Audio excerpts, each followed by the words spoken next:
আপনাদেরকে আমি বলেছিলাম যে তারেক রহমান তফসিল ঘোষণার পরপরই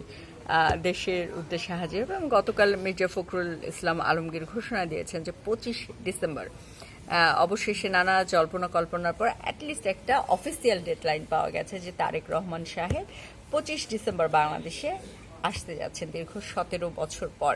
আমরা যে জিনিসটা ভুলে যাই, তারেক রহমান সাহেবকে মূলত গ্রেফতার করেছিল তৎকালীন তত্ত্বাবধায়ক সরকার যেটা চলছিল, মইনুর সরকার ব্যাকড গভর্নমেন্ট চলছিল, সেই গভর্নমেন্ট, এবং সেই গভর্নমেন্টের আমলেই মূলত তারেক রহমান সাহেব দেশ ত্যাগ করতে বাধ্য হন, নির্বাসিত জীবন বেছে নিতে বাধ্য হন, এবং ওই সময় তিনি জেলে গিয়েছেন, নির্যাতনের শিকার হয়েছেন। তো দীর্ঘ পথ পরিক্রমার পর তার মা যখন জীবন মৃত্যুর সন্ধিক্ষণে আছে, সেই মুহূর্তে সে সিদ্ধান্ত নিয়েছে, অলরেডি তফসিল ঘোষণা হয়ে গিয়েছে, সে বাংলাদেশে আসার সিদ্ধান্ত নিয়েছে। তবে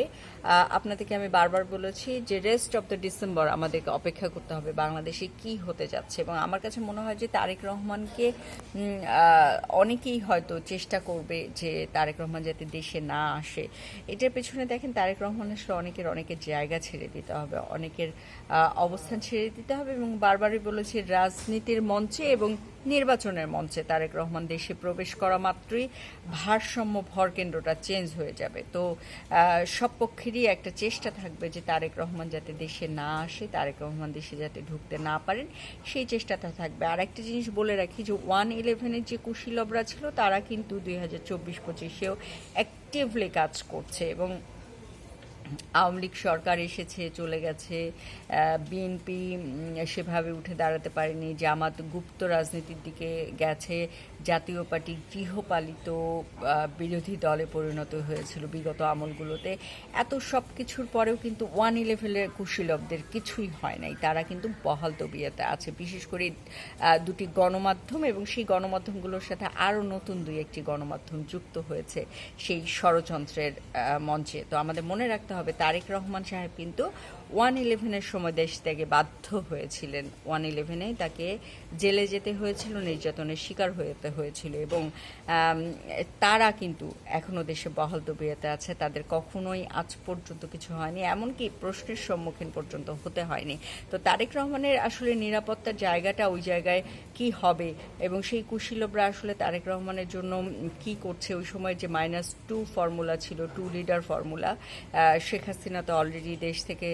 ভারতে যে আশ্রয় নিয়েছে, এবং বেগম খালেদা জিয়া অসুস্থ, এবং তাদের যে পরিকল্পনার অংশ সেটা এখন বলা হচ্ছে যে 2 পার্টি অলরেডি, আওয়ামী লীগ নাই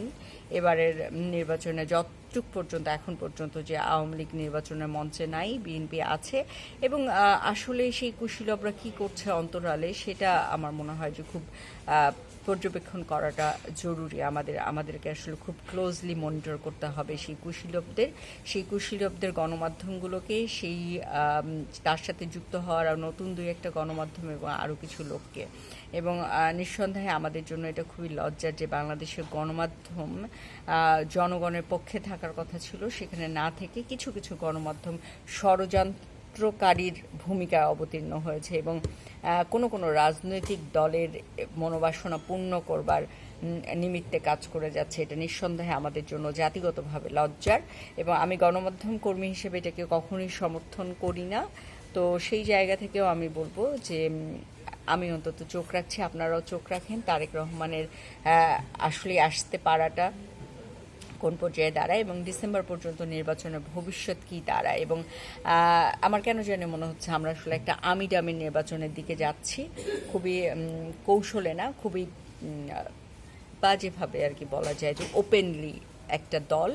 হয়তো ইলেকশন ইঞ্জিনিয়ারিং করতে যাচ্ছে, এবং আমরা এটা দেখছি। এখন বাংলাদেশের জনগণকে আসলে এটাকে প্রতিহত করতে হবে বলে আমি মনে করি।